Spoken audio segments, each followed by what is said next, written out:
Welcome into another edition of Sunday Flags. I'm your co-host Mason Kinnahan. That over there is Henry Sklar, and we've got a Players Championship to recap and look over. A lot of different storylines. A really exciting finish from TPC Sawgrass. Henry, just start things off. Initial thoughts of the week, and a great finish for Mr. Cameron Young. Yeah, man. This week, honestly, you can't really ask for much more from the Players Championship. I think it was kind of like the perfect tournament arc. Thursday, there was a lot of chaos, really crowded leaderboard. Friday, you had the great round, 62 from Ludwig. He really looked like he was starting to separate. Saturday, doesn't bring his best stuff. A few more guys get close. You have a couple guys on the leaderboard implode down the stretch. And then today, Mr. 1000, Cam Young, scrapes it out with the win over Fitz. Man, he really came out on those last few holes dominant. He said after in the presser that he was sitting on the 17th tee box and said to himself, he's going to hit the best shot of his life. He ended up hitting probably the best shot of his life a hole later on 18. We'll get into that when we go through the leaderboard. But, overall, I think it was a perfect week in Ponte Vedra. And maybe aside from, the crowd conversations going on, for the people who say the Players should be a fifth major, I think this week presented a pretty solid argument. Yeah, there was a lot of different, talks about how the PGA Tour marketed this tournament heading in. And I really felt like it delivered, like you said, Henry. And this finish and this course down the stretch and, the last 9 holes, we saw a guy with a three, I think at one point it was maybe even 4-shot lead. Maybe it was, 3 or 4 at one point. But kind of I think it was 4 on Saturday. It was definitely 4 on Saturday, and then 3 probably about 9 holes in. I think it was 3.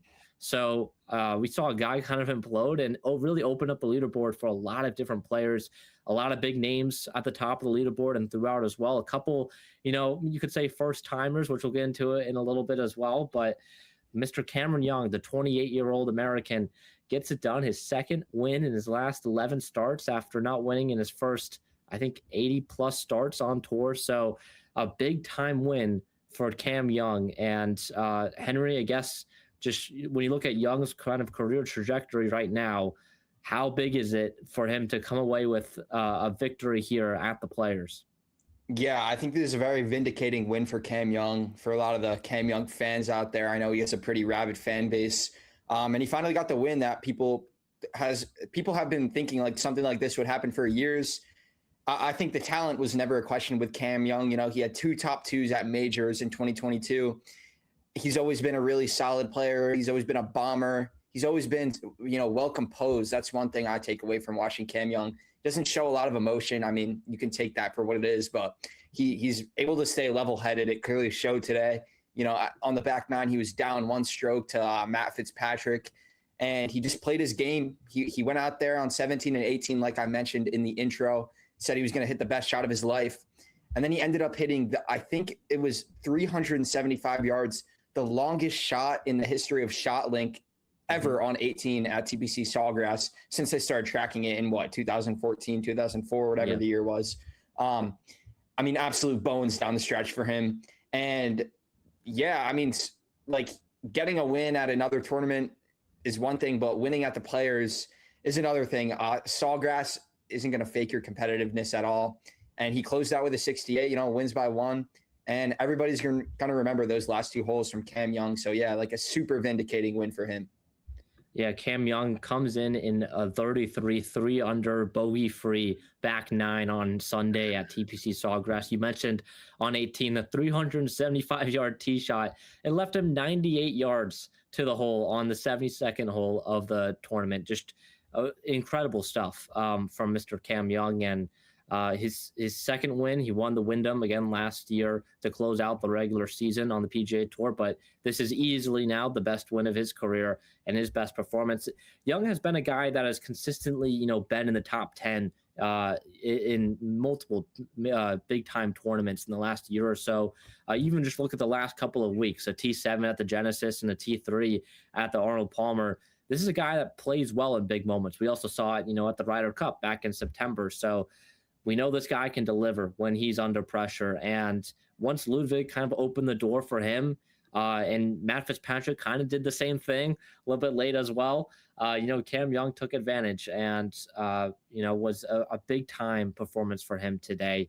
Um, we, Henry, when you kind of look at now Young and how this tournament kind of ended as well, I mean, what is the limit for this guy at this point, right? This is a guy that was a year ago around like in the high 50s, low 60s in terms of OWGR. Now he's all the way up to 15th. And after this win, he's probably going to be in the top 10, right? Yeah, I mean, I don't want to undersell the win by talking about the implosions from some of the other guys around him, because Cam Young, he played really solid golf all week. It wasn't a gimmicky win at all. It's not like he putted his brains out on Sunday, or he shot a 62 on Friday or something and put himself in an amazing position. He battled through adversity. I mean, Sunday he doubled 18, or Saturday he doubled 18, like hurting his chances a lot. I mean, those last two holes are tough, and you want to set yourself up for the next day. So doubling 18 on Saturday is not ideal for a guy in contention. But, I mean, he was solid in every facet of the game. He was good off the tee, good on approach, solid on the greens, and he hit the shot of the tournament. And I feel like he's not just like a hypothetical major contender anymore. He got his big win. He got his career-defining win, you could say. I mean, like you said, he's been trending for a while. He was America's biggest bright spot at the Ryder Cup. Definitely had a lot of crowd advantage today for because he's American. But he didn't just, survive this week. He solved the tournament, and he deserved this win. I mean, I don't have any negative things to say about his performance. Yeah, and when you look at Cam Young and kind of the week overall, TPC Sawgrass, not only you got to be accurate, but you can't turn a bad it can downward spiral really quickly. And from Cam Young, beyond that double bogey on 18 on Saturday, he rarely put the ball in harm's way. I mean, he had a couple bogeys here and there, but between Thursday, Friday, and Sunday, he didn't have a single bogey on the back nine. He played it on Thursday, 3 under, Friday, 4 under, and then here on Sunday, 3 under again. So it just shows how great he was down the stretch of the course. In the big time holes, of course, 17. Is the iconic hole, and he birdies it again today to kind of put himself in contention within, a shot of Matt Fitzpatrick, and ultimately, comes away with the victory. Again, needed some help from Fitzpatrick, who really had a good shot at winning this tournament himself, because once Ludwig kind of imploded, Matt Fitzpatrick got hot, back-to-back birdies, on 12 and 13 after going out in 33, and before, swapping bogeys and birdies on 14 and 15. But he kind of had a, 1-shot, 2-shot lead for a majority of the back nine. But people are going to remember what happened on 18 with him, and that was missing that 8-foot putt, 8-foot par putt on the 72nd hole to open the door for Cam Young, who just had the tap in for par and pick up the win. So just kind of, kind of crazy finish once more at an iconic golf course. And when you kind of look at how Matt Fitzpatrick's kind of week ended, what are some of the bright spots, while also, pointing out how things kind of ended for Fitzpatrick here, Henry? Yeah, well, I think the main thing is I wouldn't frame this like he imploded, really. I mean, obviously, you look at 17, and the first thing everybody's gonna do is compare it to Cam Young. Young went aggressive. He went straight at the pin at that lower level on 17. Well, Fitzpatrick laid up a little more, went to the upper tier with a little more forgiveness up there. And on 18, he hit a bad shot, and it costed him. He had to pitch out in front of the green, missed his par putt to send it to a playoff. But I would not talk about it like he gagged this tournament away. I mean, he shot a 68 today. He pretty much matched Cam Young in like every strokes gained statistic you want to look at.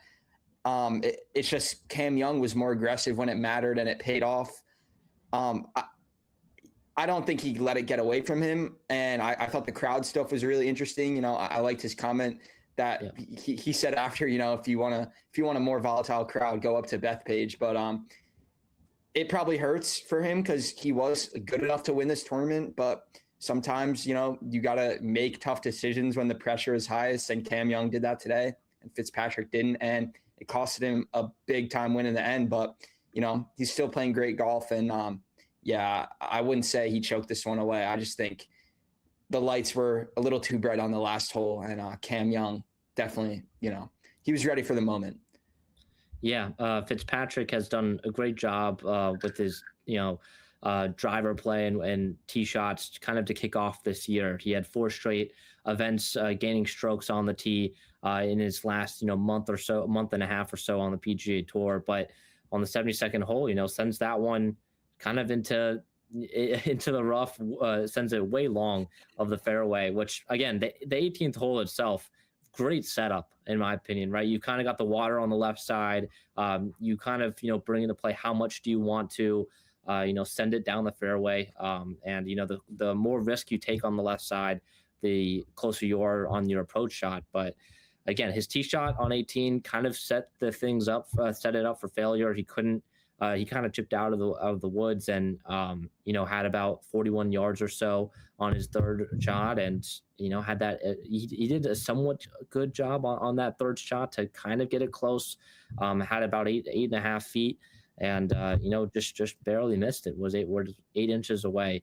At one point, through 13 holes, he was 5 under on his round. Like he was probably the hottest golfer out there at one point on this Sunday. But again, he couldn't make the putts, and some big shots down the stretch just didn't end up working for Fitzpatrick. But a solo second for him, 1 shot back of Mr. Cameron Young. Now going on to a kind of solo third, a name that we haven't really said a ton recently, but Xander Schauffele gets his biggest payday apparently in over 600 days with a solo third at the Players. 11 under. He shot a 3 under 69 today, including birdieing 3 of his last 4 holes, making a 20-foot birdie putt to get out of that tie for 4th with Robert McIntyre, who we'll get to in a second. But Schauffele, kind of coming in here and sneaking up into the leaderboard late to get a really solid finish here at TPC Sawgrass. Yeah, I think Saturday is definitely going to irk Xander for a while here. He's another guy who definitely played good enough on probably 3 of the 4 days to win this tournament. He hit all 14 fairways on Friday. Pretty absurd stat for a guy who's had some struggles in the last 2 years or so. And I mean, this was one of his cleanest tournaments in a while at a tough venue. Definitely like that. It's a great sign for Xander. And I mean, he was great all week. Usually that's the Xander Schauffele I know, at least, a guy who can compete at these tough courses. He's not a guy who, I mean, I never think of Xander Schauffele as a guy who's going to, blow away a leaderboard. But I think if he can get back to this level, he's going to hang around leaderboards, continue knocking at the door. And I mean, I definitely think we'll probably see Xander Schauffele's name in the winner's circle at some point this season on the PGA Tour. Yeah, Xander's approach play and his irons was kind of the hot spot for him throughout this week. He was second in strokes gained on approach. His around the green play and his stuff off the tee was kind of where things struggled. 40th in strokes gained around the green and 27th and on the tees. But being only 2 shots back of the leader, even with that Saturday's 74, was pretty big for Xander. He shot that 65 on Friday and kind of pole vaulted himself up the leaderboard with a strong first couple of days. Ultimately, though, not enough down the stretch. But again, a big performance from Xander. And this is a guy that, was really had a really strong 2024. And, 2025, it was the big thing with him. Is he going to pick up a win? He finally did on the fall circuit at the Bay Current. But, to kind of start off this 2026 season for him, this is his best finish of the year. He also has a T7 at the Genesis. But beyond that, again, hasn't really been in contention a ton. So we'll see what this means moving forward as we get into, the major season and all that for Xander, a guy that we've seen compete in majors and win majors and, have some strong finishes down the stretch to do so. So we'll have to wait and see what that means for him in the next few months. But if you're Xander, you got to be pretty thrilled with how you finished this tournament and your overall play beyond, again, that Saturday 74, which really seemed to cost him in this one. 1 shot back of Xander was Robert McIntyre at 10 under. He also shot a Sunday 69. For Bobby Mack, he went out in 33, but kind of struggled down the stretch, especially on 14 and 16, bogey both of those. The 16th, again, a par five, one that you cannot bogey, but he puts up a six and closes in an even par 36. So just thoughts on Bobby Mack and this, again, a top 10 player in the world heading into 2026 and someone that we're also looking to take that next step in majors as that season seems to come around. Yeah, I mean, Bobby Mack, he's probably another guy who's leaving Ponte Vedra thinking he played well enough to win. He shot the 65 on Saturday. He just didn't do enough early in the week to, put himself in a position to really make a bigger move on Saturday, even with the 65. But he still had a path. But Sawgrass got him, he hit into the water on 16, and that was the moment where his chances really collapsed. I think Bobby Mack this week is a great example, of how a Pete Dye course can get you. You can shoot a 65 on one day, but you make one mistake, you make one bad shot, you get overly aggressive, or you don't pick up a wind pattern, whatever it could have been there. He made the mistake on 16 that kind of nuked his chances, but this was a great week from him. He forced his way into the leaderboard on Saturday. It's what you want to see out of Bobby Mack. I mean, he's a guy that a lot of people I know definitely will have circled for the Open later this summer, but a solid week from Bobby Mack. Nonetheless, 65 on Saturday at the Players. Never going to be mad at that. And solo fourth, like pretty good stuff from him. Yeah, really solid performance from McIntyre, who was someone that competed at the U.S. Open last year, was in the mix, was, at one point, he entered the clubhouse as the clubhouse leader and, was set to potentially win that thing. So we'll have to wait and see what, this major season kind of looks like for Robert McIntyre. But if he starts to get into form, it's just another guy that, I definitely think has the potential to win a major. And, he's kind of started this year off strong with every performance in the PGA Tour being a T38 or better. Now, the last couple of weeks, again, you want to see him in contention in some of these signature events. Haven't seen him do that except for this week so far. But, a really strong performance from McIntyre, like you said. And, again, that shot on 16 really kind of costed his momentum down the stretch. Now, we've got a three-way tie for T5, and we'll start with the guy who led the field after 54 holes, and that is the Swede Ludvig Åberg, who closed his Players' Championship here in 2026 with a 76. Not great for Ludvig after having a three-shot lead heading into Sunday. A bogey on 4, a bogey on 11, double on 12, which really, started swinging things out of his way, and then another one on 15. Not great to say the least. I know you're a big Ludvig guy, so just thoughts on, Åberg's performance here on this weekend. Yeah, definitely a disappointing day for all the Ludvig fans. I mean, I picked this guy to win the Masters last year. I don't think that conversation is going to go away. I think if he won today, that probably would have spiraled to another level. He's still a guy who I think will be one of the hottest names to win a major this year. But I think this weekend was shaky from him. He looked like he was brilliant in the first two rounds, bogey free in round one, 63 on Friday. It was one shot off the course record or something like that. And he had two eagles on the front nine. Like he was absolutely brilliant, like I said. But I think the one thing I always notice about Ludvig that I admire so much is just his ability to be level-headed. Like say what you want about NBC's coverage this weekend, but the walk to 17 for him on Saturday, he was scrambling around 16, finds a way to make par, and he's smiling. He's happy to be there. He's happy to be playing golf and have his name on the leaderboard. And I think that's something that every casual golfer should try to bring into their game. But obviously today that didn't really work out. But I think there was some oil leaking on Saturday. He didn't have his best ball striking performance. He still extended the lead to 4 and 3 at points, but he missed fairways on like multiple crucial holes. He lost strokes on real scoring opportunities. Him and Xander, I didn't mention it, but on Saturday, I feel like 16 was a big opportunity for both of those guys to kind of either for Xander to put his name in contention and for Ludvig to really separate himself heading into Sunday. And obviously, I think that was a big turning point of the weekend. And yeah, I mean, I'm pretty sure he bogeyed 18 as well on Sunday. Like he was leaking oil. And then today he just collapsed. His win probability went to 61 to 3% in like 20 minutes, according to Data Golf. Yeah. He hit the water on 11. He pulled it into the water, and then on 12, his ball got caught up in the wind. He misstruck it. It looked like a little bit, and his round was over. Finishes with a 76. But I don't know. My opinion hasn't changed on Ludwig. I still think he's one of the most rawly talented players in the sport. I just think this weekend, the lights were blinking a little bit for him. But I mean, yeah, those are my thoughts on Ludwig.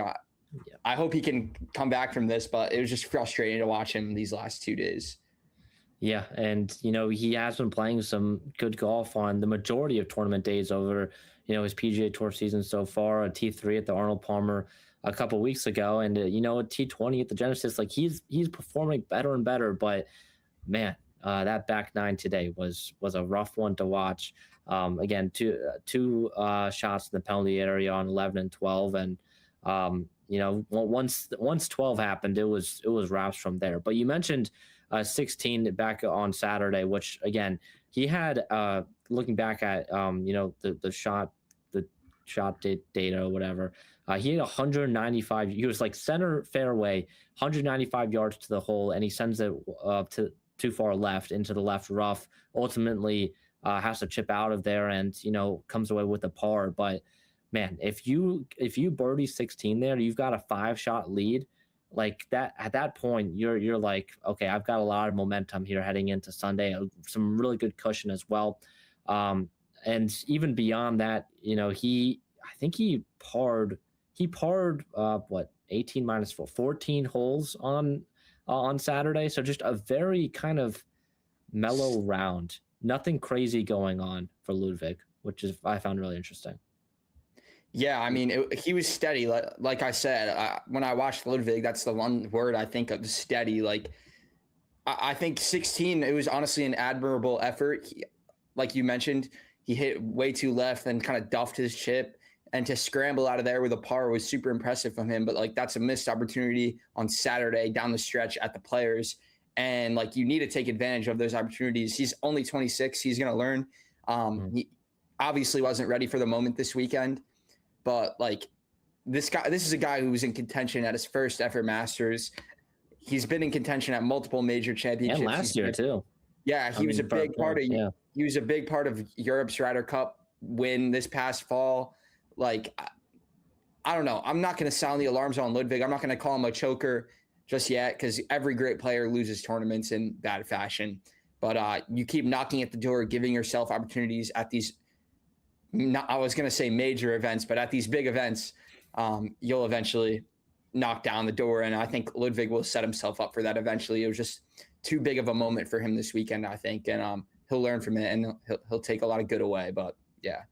Yeah, Ludwig was my preseason Masters pick. So, he is playing some pretty good golf, but, this collapse on Sunday wasn't exactly, what I had in store for this guy. But I do find it interesting as well, kind of just in the last few weeks here on the PGA Tour, we've seen now multiple 54-hole leaders kind of just fall away late on Sunday. And I kind of just wanted to get your thoughts on that trend overall in the last couple of weeks, because you look at Oberg, Lowry, and I'm forgetting last week. I'm missing a tournament. Last week was the Arnold Palmer, right? Yeah. So, my goodness, who was Berger last week? So, just like, I guess it shows how hard it is to win on the PGA Tour. We've kind of known that, but what does it kind of mean for these guys? Late. Just I wanted to get your thoughts on that. Yeah. Yeah, I mean, like I said, if you keep knocking at the door, eventually you're going to break the door down. And I think all the guys we just mentioned, Shane Lowry,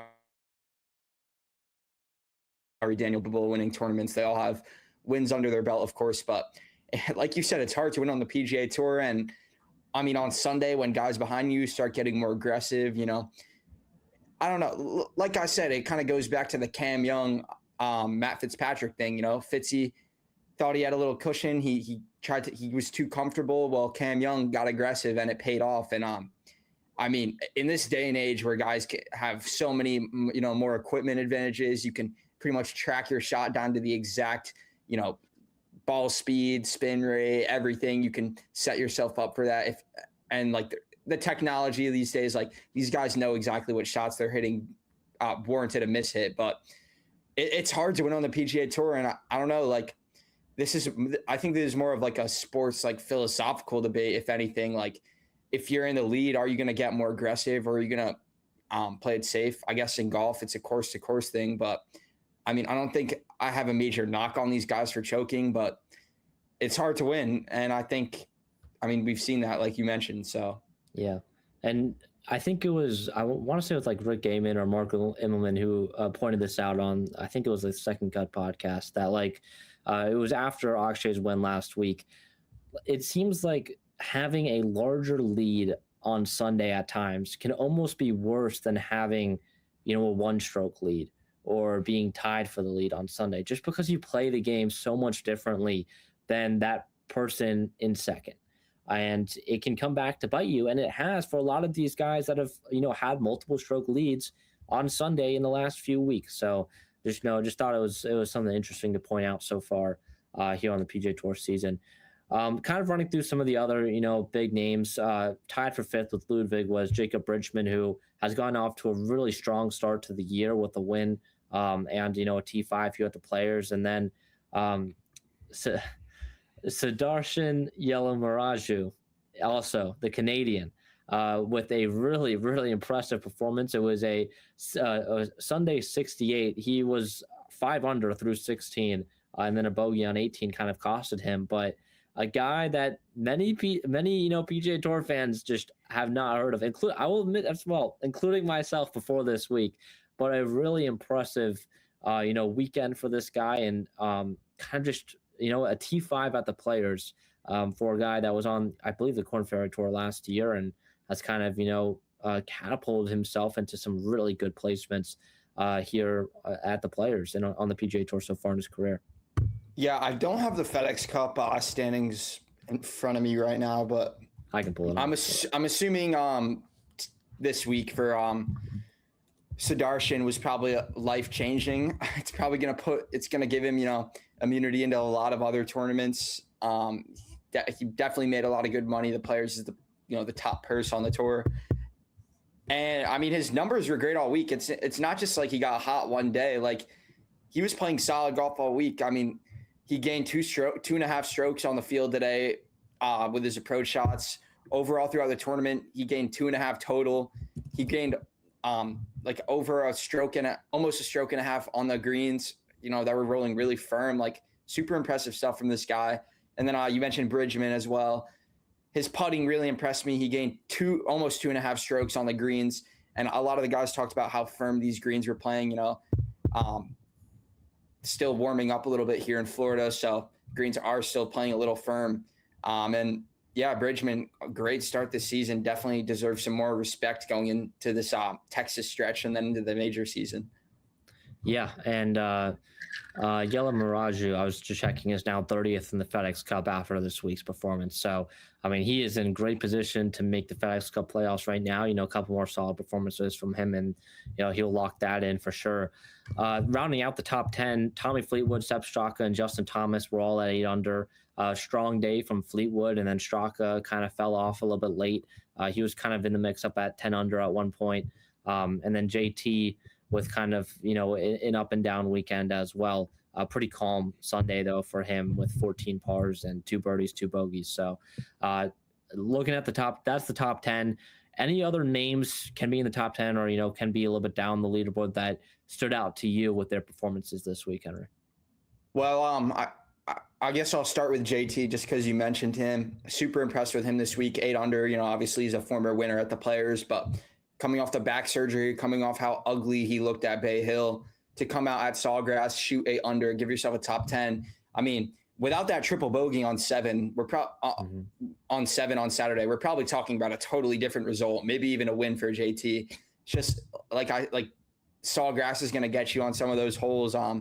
And like, I'm pretty sure his numbers through the first 2 days were pretty similar to his at Bay Hill, but he was just able to score better. He gained a stroke on the field putting, but not in the top 10. I think we should definitely talk about Thor. Yeah. He was in the final group, of course. Another, saying the whole storyline was they kind of propped him up as, a co-star of Ludwig on the broadcast, a PGA Tour U guy, the number 1 ranked player in the year after Ludwig left the program. And like he lives in Jacksonville, lives in the Ponte Vedra area, plays Sawgrass a lot. And he was real on Saturday, man. He gained 4.5 strokes on the field total, 3.5 on his approach shots. These Pete Dye courses, it's a lot of target golf. Put yourself in the fairway, then hit to a certain spot on the green. He was taking aggressive shots, gaining 3.5 strokes on Saturday, but the floor just fell out today for him. Quadruple on 4, hitting the water a few times, finishes with a 77 and drops to 22.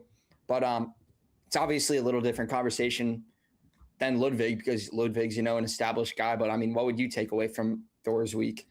Yeah, I guess when you look at Thor, right, he's 24 years old. He's pretty young, and he hasn't really been in a ton of really competitive, like towards the top of pretty stacked fields in fields like at least this here at the Players. So I hate to say it, but I kind of expected something like this from Thor. Maybe not in the way it happened, but experience is so key on the PGA Tour. And, being towards the top of the leaderboard on Sunday, we rarely see guys who are, for the first time competing on Sunday, close out tournaments and win tournaments. And for Thor, he was in the final group. And again, you mentioned the quad on 4 and things kind of just unraveled. He had 4 more bogeys after that, including a double on 17. He had some good moments, right? But it kind of just, fell out underneath him. The floor kind of just, collapsed, and shooting a 5 over 77 on Sunday is not exactly probably what he wanted to happen, but still, I think it's a strong week from Thor, because he had 3 really solid days to put him in contention on Sunday. And, again, you kind of just got to learn from it. He's still really young, and he's someone that I believe, and I think you believe as well, that he's a guy who's going to win, on the PGA Tour at some point. And, it might not be a Players yet. It might not be, a signature event yet even, but this is a guy who has, solidified himself as, probably a top 50 or so golfer in the world right now. So I think, he's still a really strong guy. And you look at kind of his career trajectory, ever since he kind of turned pro, things have gone only up at this point. So a really, I think, strong 3 days from Thor, and a weekend that he can kind of learn from moving forward. Also tied, though, with Thor at T22 was the world number 1, Scotty Scheffler, who had a very, kind of odd week. Never really was in contention, and kind of just sat around the T20, the T30 area pretty much the entire way.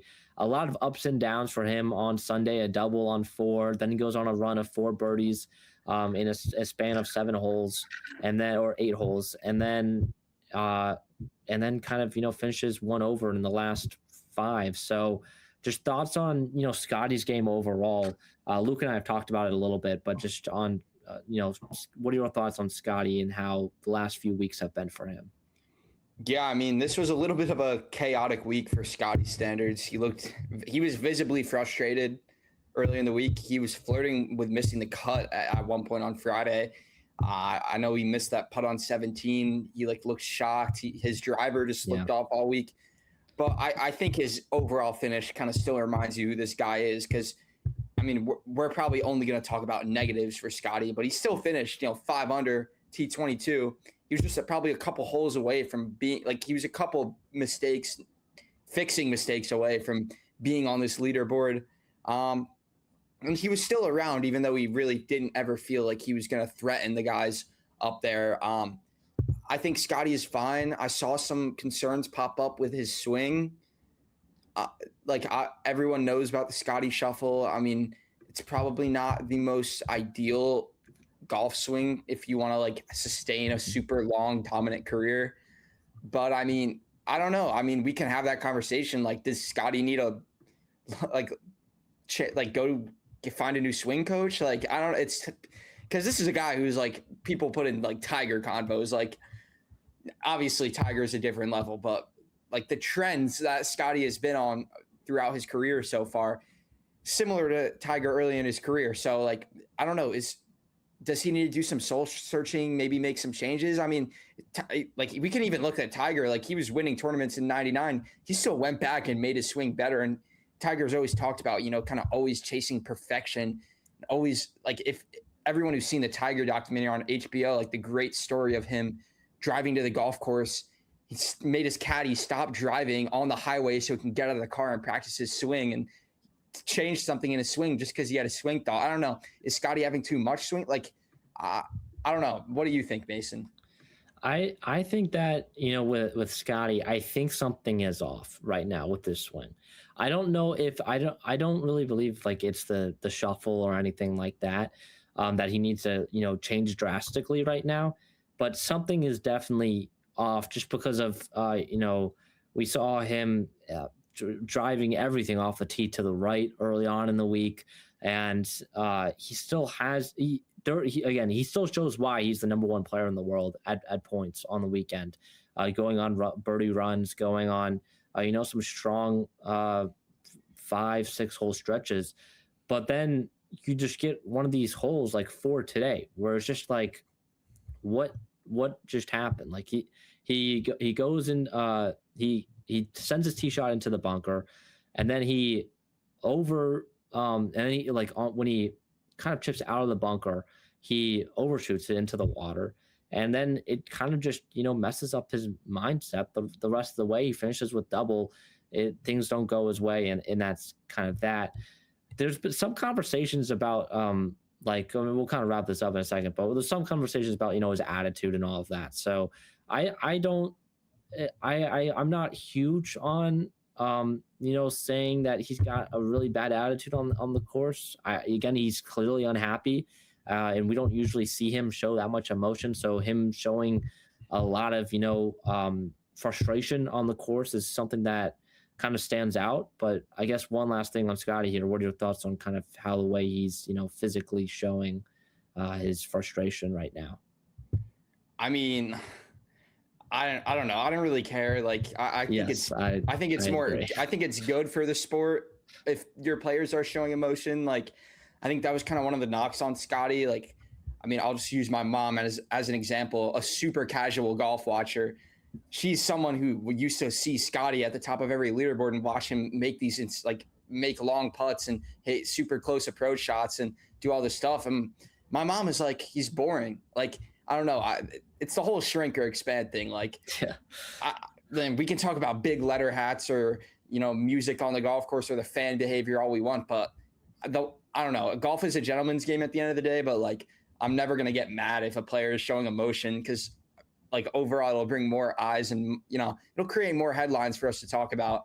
And like, I don't know. I think like every great player shows emotion. Like, I don't want a robot as the face of the game of golf. Like, I think that's the last thing anybody wants. And I think that's why people kind of gravitate towards players like Bryson so much. And like, that's why a guy like that becomes such a fan favorite because people can really like, I guess not relate to him, but he's more, I guess, enjoying or entertaining to watch than like the mass median of golfers.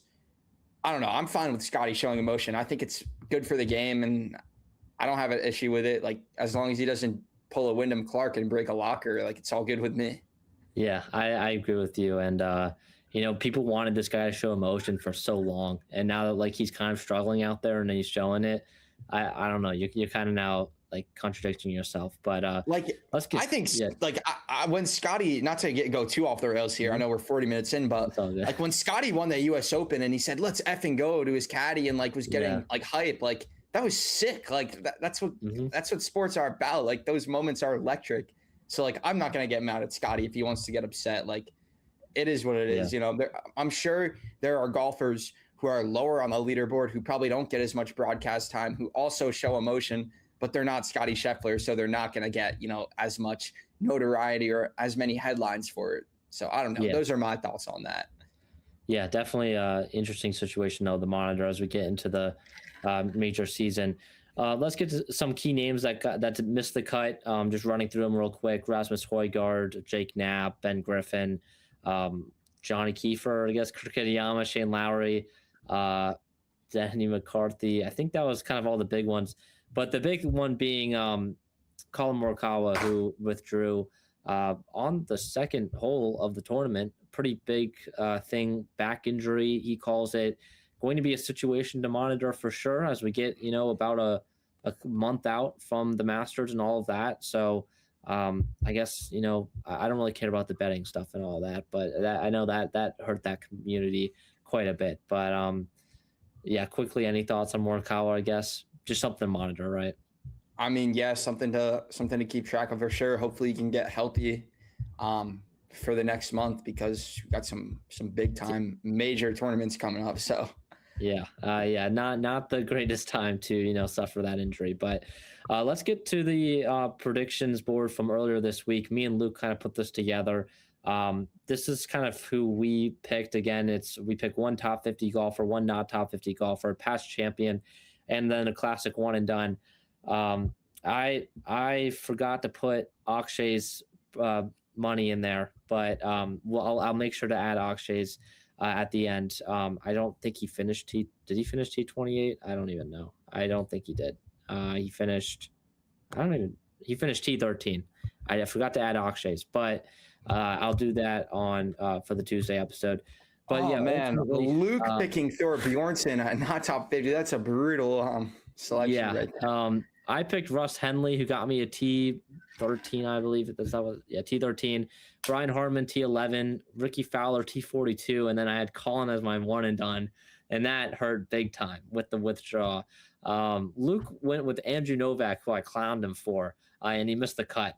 Rough week for Luke, man. Wow. Yeah, wasn't even close. Thor Bjornsson gets him a T22. Same with Scotty. And Akshay, I forgot to finish the graphic, but Akshay finished a T13. So that's his best performance for Luke on the weekend.